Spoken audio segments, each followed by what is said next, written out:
ఈ రోజు మనం అతని మీద ఒక కన్ను వేసుంచు, ఆ ఇంటి మీద ఒక కన్నేసుంచు, అతని ఆస్తి మీద ఒక కన్నేసుంచు ఇలా అంటూ ఉంటాం కదా. ఈ సెంటెన్సెస్ అన్నిటిని ఏ స్ట్రక్చర్ యూజ్ చేసి చెప్పాలో ఇప్పుడు చూద్దాం. ఒక కన్ను వేసి ఉంచు అనే దాన్ని కీప్ యాన్ ఐ ఆన్ అంటాం. ఇప్పుడు ఫస్ట్ ఎగ్జాంపుల్, అతని మీద ఒక కన్నేసి ఉంచు. కీప్ యాన్ ఐ ఆన్ అతని మీద అంటే him, keep an eye on him ఇలా చెప్పాలి. నెక్స్ట్ వన్, ఆ ఇంటి మీద ఒక కన్నేసి ఉంచు.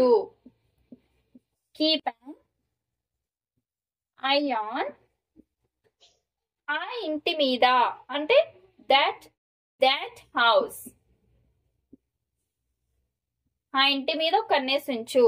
Keep an eye on that house. అతని ఆస్తి మీద ఒక కన్నేసి ఉంచు. కీప్ యాన్ ఐ ఆన్ అతని ఆస్తి అంటే హిస్ ప్రాపర్టీ. ఆస్తిని ప్రాపర్టీ అంటాం. అతని సంపాదన మీద ఒక కన్నేసి ఉంచు. కీప్ యాన్ ఐ ఆన్ అతని సంపాదన అంటే హిస్ సంపాదనని ఎర్నింగ్స్ అంటాం. His earnings. Keep an eye on his earnings. ఈ బ్యాగ్ మీద ఒక కన్నేసి ఉంచు. కీప్ యాన్ ఐ ఆన్ ఈ బ్యాగ్ అంటే దిస్ బ్యాగ్. ఆమె నగల మీద ఒక కన్నేసి ఉంచు. కీప్ యాన్ ఐ ఆమె నగలు అంటే her jewellery.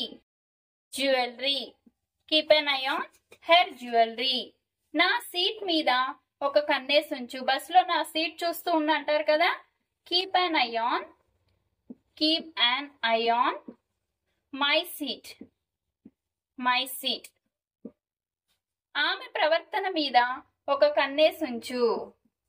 Keep an eye on ఆమె ప్రవర్తన అంటే హర్ బిహేవియర్. ప్రవర్తన అంటే behaviour. Her behaviour. Keep an eye on her behaviour. Question of the day, ఈ విద్యార్థి మీద ఒక కన్నేసి ఉంచు అనే దాన్ని ఇంగ్లీష్ లో ఏమంటారో కమెంట్ సెక్షన్ లో కమెంట్ చేయండి.